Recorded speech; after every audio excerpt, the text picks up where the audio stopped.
जयपुर खोन्दो दुलाराय बर' फरायसा आफादखौ जोङो मोनसे हाबाफारिनि गेजेरजों दिनै मोनसे आफाद बा मोनसे बडि दानानै लानो हाबाय आरो बै बडियाव जायफोर बिबान मोनदों बिथांमोना खोब गोसो गुदुं आरो जाखांफुनाय लाइमोन बिथांमोनखौ जों मोननानै दिनै जोबोद गोजोननाय मोनदों आरो जोबोद गोसो गुदुं जादों जे फैबाय थानाय समाव जोंनि मावसम 2 बोसोरनि जि मावसम बे मावसमाव जोंहा गाहायै आफादगिरि महरै मोननो हादों निजोम गयारि मानगोनां बिथां आरो बेजों लोगोसे गाहाय नेहाथारि हिसाबै जा बिक्रम लाहारि बिथांखौ मोननो हादों आरो फैबाय थानाय समाव जे जोंनि ओनसोलाव बा जोंनि जयपुर खोन्दोआव गं 13 गामि गोलैयो बै गामिनि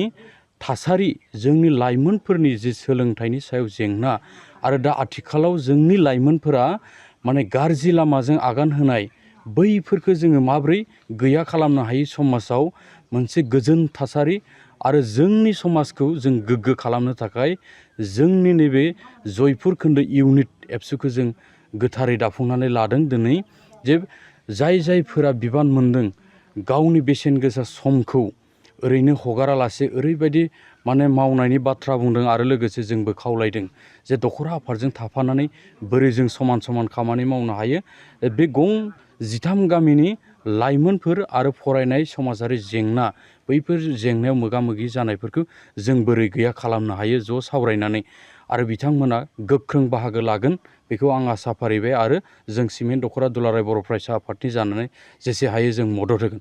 सिमेन्ट दख'रा दुलाराय बर' फरायसा आफादनि बानजायनायाव दिनै जयपुर खोन्दो आफाद दाफुंनाय बे हाबाफारिखौ जयपुर बर' गुदि फरायसालिनि न' सिङाव जिरायनानैनो दिनै बे हाबाफारिखौ खुंनाय जादोंमोन। बे खोन्दो आफाद दाफुंनायजों लोगोसेनो बड'फा मिसन फर सास्टेनेबल चेन्ज बड'फा गोजोनथि आरो सोलायनाय मावथांखिनि माखासे हाबाफारिखौबो सावरायनाय जायो।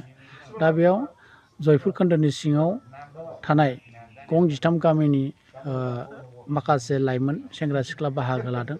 बे बाहागो लानायनि नुजाथिनायखौ आं जोबोद गोजोननाय मोनदों आरो दिनैनि बे जयपुर खोन्दो दाफुंनाय हाबाफारिया मोजाङै मोजां जाफुंलांदों। आसा खालामदों बे खोन्दो दाफुंनायनि गेजेरजोंनो जोंनि बर' हारिनि राव थुनलाइ हारिमु समाज बिथिं आरो लोगोसे माखासे फरायसालिनि सोलोंथाइ बिथिंखौ लानानै उन समाव खामानि मावनो मोजां जागोन बेखौ मिजिंथियो आरो दिनैनि बे सावरायलायनायनि गेजेरजोंनो जाहाथे जोंनि बर' हारिनि लाइमोनफोरा फेग्रा मुवा जिनिसनिफ्राय गोजानाव थायो बेखौ जोङो सावरायलायनाय जादों। निस्सय उन समावहाय बियो जोंनि लाइमोनफोरा जे फेग्रा मुवा बेसादनि फारसे नोजोर होनाय नङा बे जों बेखौ मोनदांनो मोनदों।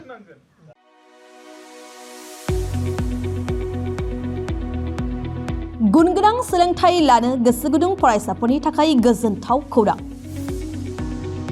क'क्राझारनि बालागाव सेन्ट आन्स कलेजाव 2025-26 बोसोरनि थाखाय गोदानै मुं थिसननाय हाबाफारिया जागायबाय। HS थाखोआव आरो FYUG थाखोआव फरायसाफोरनि गोदानै मुं थिसननाया सोलिगासिनो दं।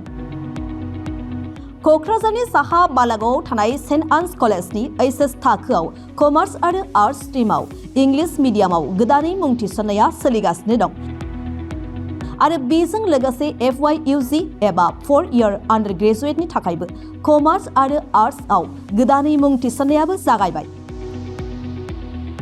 FYUGनि आर्ट्सनि थाखाय English Bodo' Assamese political science education economics history आरो ससिय'लजि आयदायाव मेजर लानानै सोलोंथाइ लानो हागोन आरो बिकमनि थाखाय फाइनान्स एकाउन्टेन्सि मार्केटिं मेनेजमेन्ट आरो HR मेनेजमेन्ट आयदायाव मेजर लानानै सोलोंथाइ लानो हागोन।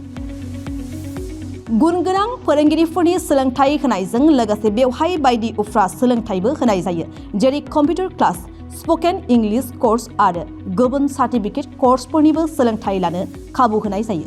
बे कलेजाव स्पर्ट्स फेसिलिटिज लाइब्रेरि फेसिलिटिज वाइफाइनि फोनांजाब राहाजों इन्टारेक्टिभनि राहा आरो smart board classroom air condition computer lab आरो बेजों लोगोसे माखासे फरायसाफोरनो रिमिडियल क्लासनिबो खाबु होनाय जायो।